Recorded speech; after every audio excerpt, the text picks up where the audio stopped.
पुण्यामध्ये फसवणुकीचा एक धक्कादायक प्रकार समोर आला। ई बाईक कंपनीची मार्केटिंग करा आणि घर बसल्या पैसे कमवा, तसंच ई बाईक मिळवा या आमिषाला 100 ते 200 लोक नाही तर तब्बल 2000 जण बळी पडले आणि तब्बल 25 कोटी रुपयांची फसवणूक झाली।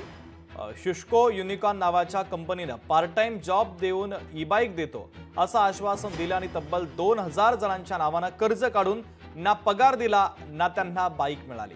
पुण्यातील स्वारगेट पोलीस ठाण्यामध्ये हा गुन्हा दाखल झाला असून आज या तक्रारदारांनी पोलीस आयुक्तांची भेट घेतली।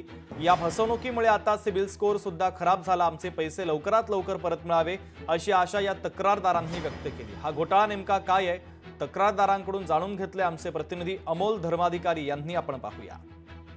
तुम्ही जर बेरोजगार आहात आणि तुम्ही नोकरी शोधण्याच्या तयारीत असाल, सोशल मीडियावरती तुम्ही अनेक जाहिराती पाहताय, मात्र याच जाहिरातीमधून आता पुण्यात फसवणुकी झाल्याची प्रकार समोर आलेला आहे।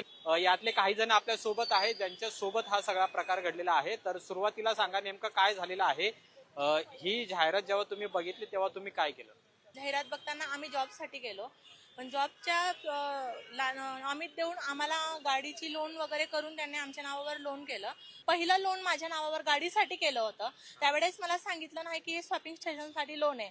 ज्यावेळेस मी 3 महिन्यानंतर गाडी मागायला गेली त्यावेळेस त्यांनी मला ऑगस्ट महिन्यामध्ये सांगितलं की ठीक आहे तुम्हाला गाडी देतो। त्यावेळेस पण मला सांगितलं गेलं नाही की दुसरं लोन तुमच्या नावाने होतंय। मला त्यांनी सांगितलं की तुमच्या नावावर आता 90,000 रुपये राहिले, त्याच्यात तुम्हाला गाडी भेटते। आपल्या गाडीची प्राइस 1.5 लाख रुपये, पण अजून त्या गाडीची प्राइस 1.5 लाख रुपये तर कुठं ऐकली नाहीये, कारण 60-65 हजार रुपयाला गाडी आहे।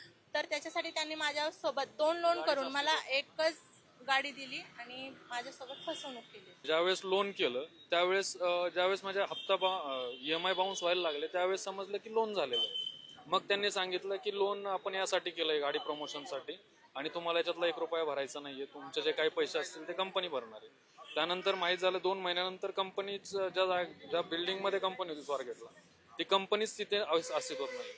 कंपनी पूर्णपणे गाशा गुंडाळून गायब आहे। माझं लोन 1,20,000 आहे आणि दर महिना त्याचा EMI जातो 9,055 रुपये।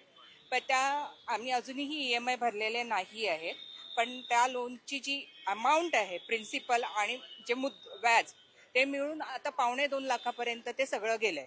आम्हाला हा त्रास होतोय की त्यांनी आमच्या नावावर लोन केलंय आणि आता EMI चे हप्ते सर्वांनीच होल्ड केलेत, त्याच्यामुळे ते सिबिलला दिसत राहणार ना सर।